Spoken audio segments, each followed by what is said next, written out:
嗨，我是医务社工师安德鲁。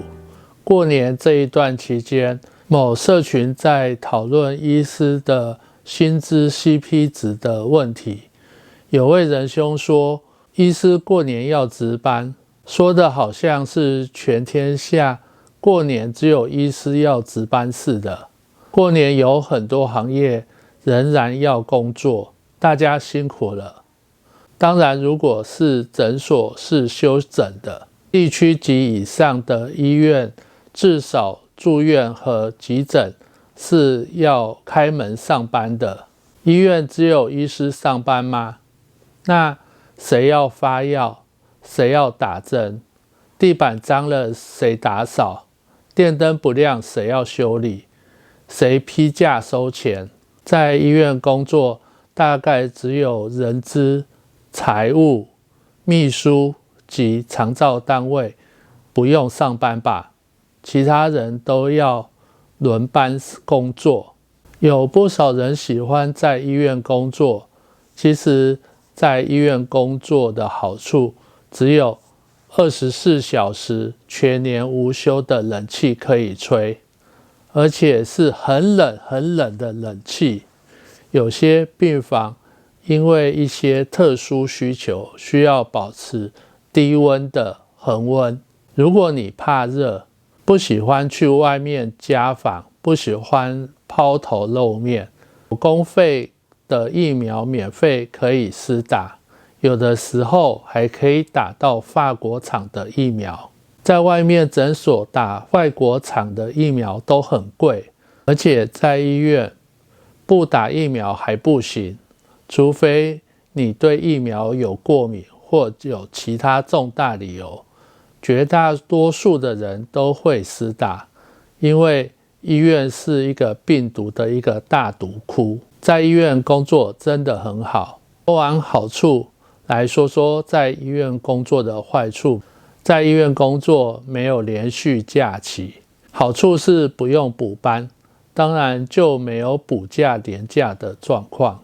这对于某一些人而言是不错的状况，因为别人放长假，自己要上班，所以不用塞在高速公路上。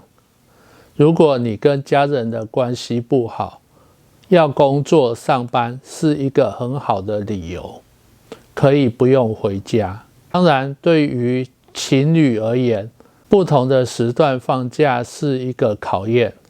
其实我很喜欢放假日工作，因为病人少，医生休诊的多，照会也会比较少，公部门休假，所以也不太能联络什么公务。工作当然就比较轻松，等到门诊开诊，照会就会变多，工作量也会忙碌起来。因此2023年的旧历新年，绝大多数的朋友从1月20小年夜开始就弹性放假，一直放到1月29、1月30上班。但是医务社工从1月21除夕休假到1月24年初3，年初4 1月25日开工上班。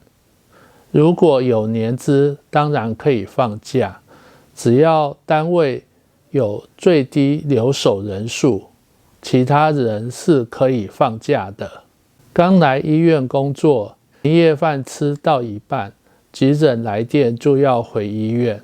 好在我住的地方不远，快去快回。在我们医院，社工只处理保护性业务的通报单。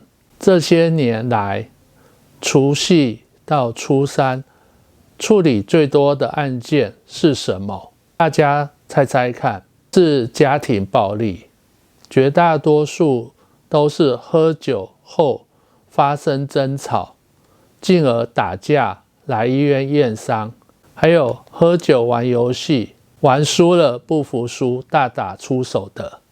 拜托，酒好好的喝，喝醉了就去睡觉，不要动口又动手的。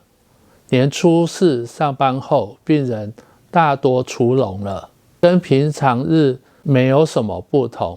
最大的不同就是游客变多了，看急诊的旅客也变多了，年假都是如此。